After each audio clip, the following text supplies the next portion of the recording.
রাসূলুল্লাহ সাল্লাল্লাহু আলাইহি ওয়াসাল্লাম তিনি হজের জন্য তিনি নিয়ত করলেন। হজের নিয়ত কি? নাওয়াইতু আন আহুজ্জা, এরকম কোনো কিছু রাসূল নিয়ত করলেন। চিন্তা করে দেখুন, 1.5 লক্ষ লোকের মতো চারপাশে তার 1,30,000 পিপল, তারা প্রত্যেকে রাসূলের সাথে যাবে, এটা তাদের আগ্রহ। এই বিশাল বড় বহর নিয়ে তিনি যাচ্ছেন। আপনি এবং আমি হইলে তো আমার দিকে কেউ তাকাইতেও পারতো না, কিন্তু তিনি মাথা, মনে হচ্ছে যেন তার মাথা অন্য জায়গায় আসছে। আমি অন্য সময় বলেছি, যখন তিনি মক্কায় ঢোকেন, মক্কা বিজয়ের সময় তিনি এতটা মাথাটাকে এতটা নিচে নামিয়ে দিয়েছিলেন, মনে হচ্ছে যেন তার উরুর সাথে, তার হাঁটুর সাথে তার মাথা লেগে যায়। আত্মসমর্পণ কাকে বলে? আমি হলে তো আরো এরকম, আমাদের ছবি যখন তোলে তখনই তো এরকম ভাবে বসি, আরো ব্যাপারটা এরকম না, ছবি তুলতেছে আর একটু ভালো করে বসি। আর this is your prophet, Oh Prophet, oh Allah, you know that I love my Prophet. আল্লাহ তুমি জানো এই রাসূলকে আমাদের জীবনের চেয়ে বেশি ভালোবাসি। কারণ এই এক্সাম্পল আমাদের জন্য গোটা জীবন জুড়ে। রাসূলুল্লাহ সাল্লাল্লাহু আলাইহি ওয়াসাল্লাম তিনি সেখান থেকে এমনভাবে তিনি যাচ্ছেন, খুশু এবং খুদু তার গোটা অস্তিত্বের মধ্যে। খুশু এবং খুদু মনে রাখবেন ভাইরা, খুশু এবং খুদু এটা মুখের বিষয় নয়, এটা অন্তরের ইস্যু। অন্তর যদি, এই জন্য ওমর রাদিয়াল্লাহু আনহু বলেছেন, লাউ খাশাত আল কুলুবু লা খাশাআত জাওয়ারিহু, যদি মানুষের অন্তর যদি খুশু, অন্তরে খুশু থাকলে তার শরীরেও কি হবে? খুশু তৈরি হবে। খুশু মানে হচ্ছে বিনয়, অন্তরে বিনয় থাকলে শরীরেও বিনয় তৈরি হবে। অন্তরে বিনয় নাই, শরীরে বিনয় তৈরি হবে না। বিনয় এবং নম্রতা এটা কোনো অর্থের উপর নির্ভর করে না। বহু ফকিরের, গরিব লোকের আমি দেখছি, ওর অহংকারের ঠেলা ওর কাছে যাওয়া যায় না। বহু ধনী লোকের দেখেছি, তাদের বিনয়ের কারণে তাদের গায়ের উপর দিয়ে অন্যরা লাফিয়ে যায়। আপনারা দেখেছেন কিনা জানি না, আমি দেখেছি। বহু ধনী লোকের দেখেছি, তার বিনয় এরকম যে তাকে আলাদা করে চেনা যায় না, অন্য লোকেরা তার গায়ের উপর লাফিয়ে যায়। আর বহু গরিবের দেখেছি, ওর অহংকার ওই রকম যে ওর গায়ের সাথে ঘেঁষাও যায় না। অতএব বিনয় এবং নম্রতা এটা শরীরের ইস্যু নয়, এটা অন্তরের ইস্যু। অন্তরে থাকলে শরীরে এখানে রিফ্লেকশন পড়বেই। আর যাই হোক, রাসূলুল্লাহ সাল্লাল্লাহু আলাইহি ওয়াসাল্লাম তিনি হজের জন্য তিনি নিয়ত করলেন। হজের নিয়ত কি? নাওয়াইতু আন আহুজ্জা, এরকম কোনো কিছু রাসূল নিয়ত করলেন।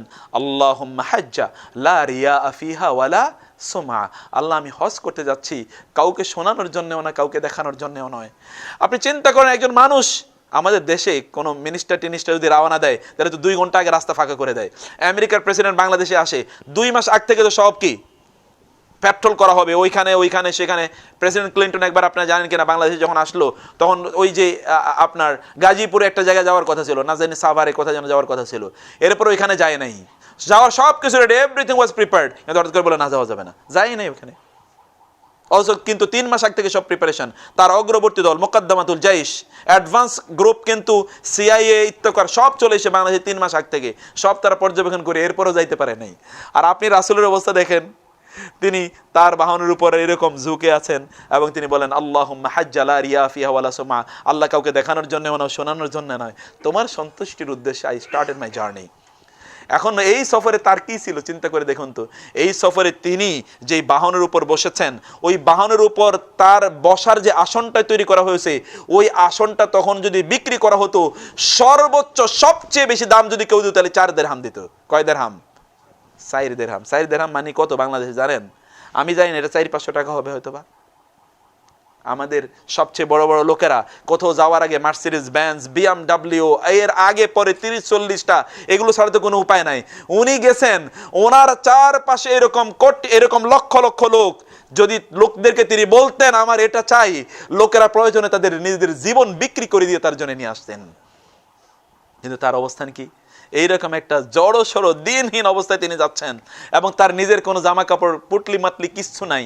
একটা লাগেজ, ওই লাগেজের মধ্যে তার জামা এবং আবু বকরের জামা, এবং খাদ্য পানীয় যা কিছু তা কিছু পুরোটাই নিয়েছেন কে? আবু বকর। তার নিজের কোনো ব্যবস্থাপনা নাই।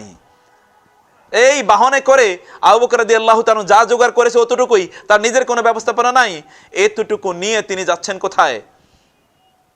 হজ করার জন্য। আর তিনি ঘোষণা করছেন, আল্লাহ কাউকে দেখানোর জন্য যায়নি। ভাই, আপনি তো অনেক বড় বহর নিয়ে যাওয়ার আগে আপনি তো বলতে পারেন, আমি কিন্তু কাউকে শো করতে যাই না, আমার সিকিউরিটির জন্য এটা করছি।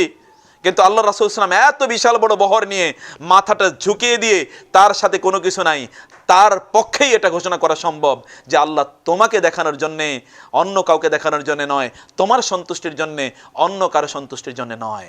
I Marvel at this. এইটা আমাকে অবাক করে দেয়, বিস্মিত করে দেয়। পৃথিবীর বহু রাজা বাদশাদের তাদের জীবনী পড়েছি, দেখেছি, তাদের জীবনী আর এই সম্রাটের জীবনী, এই দুই জীবনের মধ্যে বিশাল বড় তফাৎ। আপনি যখন হজে যান, সফরে যান, আপনার অনুভূতিটা কি? আমরা তো হজে, আমি দুইটা ঘটনা বলি। যাওয়ার সময় লোকেরা এত পরিমাণ জামা কাপড় নেয়, অধিকাংশ জামা কাপড় পরার সুযোগ পায় না অনেক লোকেরা। মানে প্রায় 15টা 20টা প্রতিদিন একটা করে পড়বে, এরকম সুযোগ নেই। ওইখানে ধুমুক, এই কর্ম সেই কর্ম কই। লুক এট দ্য প্রফেট, ওইখানে তো ধোয়ার কোনো জায়গাও নেই, কিন্তু তিনি কি নিয়ে যাচ্ছেন।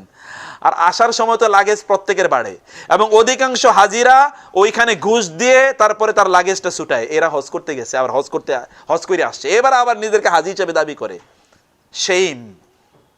ওইখান থেকে লাগেজ তো ছুটাইতে পারে না, এজন্য কি করে, ওই যে ওদেরকে টাকা দেয়। ও তো হজ ওইখান থেকে নিয়ে আসতে পারে নাই, ওইখানে রেখে আসছে। তোমার দেশের হজ তোমার কাছে রেখে গেলাম, এটা আমাদের দেশ পর্যন্ত আমি নিয়ে যাব না। আমাদেরকে রাসূল সাল্লাল্লাহু আলাইহি ওয়াসাল্লামের হজটা ভালো করে বোঝা দরকার।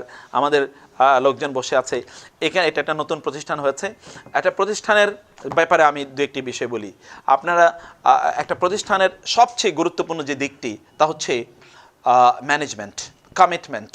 আপনারা মানুষের সাথে কমিটমেন্ট করবেন, অসাধারণ ম্যানেজমেন্ট দিতে হবে। কারণ রাসূলের হজ মানুষকে করাতে যাচ্ছেন, রাসূলের ওমরা মানুষকে করাবেন। সেজন্য কমিটমেন্ট যা, তার চেয়ে সামান্যতম কি ব্যত্যয় করা যাবে না। আমি গতকাল আলামিনের খুতবাতে বলেছিলাম, a believer's word is his honour. একজন ঈমানদারের মুখের কথাটা কি তার ব্যক্তিত্ব, এটাই তার মর্যাদা, ওইটাই তার মর্যাদার পরিমাপক। সে কতটুকু মর্যাদার ধারণ করে এটা তার ওয়ার্ড বলে দেবে। আপনি যা বলবেন তার চেয়ে এক ফোঁটা কম নয়, তার চেয়ে বেশি করতে হবে। এটা আমাদের দায়িত্ব। আল্লাহ রাসূল সাল্লাল্লাহু আলাইহি ওয়াসাল্লাম বলেছেন, ইন্নাল্লাহা কাতাবাল ইহসানা আলা কুল্লি শাই। আল্লাহ সুবহানাহু ওয়া তাআলা সবার উপরে ইহসানকে ফরজ করে দিয়েছেন। ইহসান মানে কি জানেন? একটা হলো আদল, আর একটা হলো ইহসান। You will have to know the terminology of Islam. ইসলামকে বুঝতে হবে তো। এটা হলো আদল। আদল মানে হচ্ছে যা 100তে 100, এটাকে বলে আদল। আর ইহসান মানে হলো 100তে 110। 100তে কত? 110। আপনি কমিটমেন্ট দিয়েছেন 100 দেবেন, দিলেন 110, এটাকে বলে ইহসান। আল্লাহ ইহসানকে ফরজ করে দিয়েছেন। আদল কি? এটা এই জাতি, আমরা সেই জাতি, আমরা হচ্ছে সেই জাতি যারা কি করি, আদলের প্র্যাকটিস করি না, ইহসানের প্র্যাকটিস করি। এই প্র্যাকটিস করতে হবে আমাদেরকে। অসাধারণ ম্যানেজমেন্ট দিতে হবে। এইটা আপনার জান্নাত এবং জাহান্নাম। কেউ যদি জাহান্নাম কিনতে আসে তাহলে হজের ব্যবসা করুক, আর কেউ যদি জান্নাত কিনতে আসে তাহলে হজের ব্যবসা করুক। কিন্তু এখন আপনি কোনটা কিনবেন, that is your choice, that is your choice. আল্লাহ সুবহানাহু ওয়া তাআলা আমাদেরকে তৌফিক দান করেন যাতে তার সন্তুষ্টি অর্জন করে আমাদের কাজগুলো সম্পাদন করতে পারি। সিস্টাররা আছেন, ব্রাদার্সরা আছেন, আরেকটা আয়োজন করতে হবে শনিবার না। আমি বলেছি শনিবার কেন্দ্রিক। আমার ইউনিভার্সিটিতে ক্লাস থাকে 3 ঘন্টা, ওইখানে নিয়েছি 2 ঘন্টা। এরপরে এখানে আরেক জায়গায় ক্লাস থাকে সন্ধ্যার পরে, ওইখানেও, মানে সব জায়গায় ত্রুটি শনিবারে। সেই জন্য শনিবারে করা যাবে না, অন্য কোনো দিন করতে হবে। আর আপনারা আসবেন, সময় তো অন্যান্য জায়গায় যায়, এগুলো জানা দরকার। এগুলো ইমোশনাল স্টোরিজ, বেশি বেশি করে জানা দরকার। আমি তো বলছি যে ভূমিকা আমার লাগবে 2 ঘন্টা, আমি কিন্তু ভূমিকা শেষ করতে পারি নাই। অতএব এরপরে তো real time stories will start, পরে সেটা আলোচনা হবে। যাই হোক, আল্লাহ সুবহানাহু ওয়া তাআলা আমাদেরকে রাসূল সাল্লাল্লাহু আলাইহি ওয়াসাল্লামের হজটা বোঝার তৌফিক দান করুন, এবং আমাদের হজটা তার মতো করে করার তৌফিক দান করুন। যদি তার হজ আমরা জানি, আমি 2-1 জনকে কিছু গল্প বলেছি, এরপরে দেখি যে মানুষের চিন্তা চেতনায় পরিবর্তন হয়ে গেছে। কিছু গল্প হজের সময় আমি কিছু গল্প বলেছিলাম যে রাসূলের হজ এরকম ছোট্ট ছোট্ট ছোট্ট ছোট্ট করে, এতে মানুষের চিন্তা চেতনা পরিবর্তন হয়ে গেছে। এটা জানা দরকার। আল্লাহ সুবহানাহু ওয়া তাআলা আমাদেরকে উত্তমভাবে আমাদের কার্যকলাপগুলো সম্পাদন করার তৌফিক দান করুন। হাযা ওয়া সাল্লাল্লাহু সুবহানাহু ওয়া তাআলা নবিয়ানা মুহাম্মদ ওয়া আলা আলিহি ওয়া সাহবিহি আজমাইন। সুবহানাকাল্লাহুম্মা ওয়া বিহামদিকা আশহাদু আল্লা ইলাহা ইল্লা আনতা আস্তাগফিরুকা ওয়া আতুবু ইলাইক। আসসালামু আলাইকুম ওয়া রাহমাতুল্লাহি ওয়া বারাকাতুহু।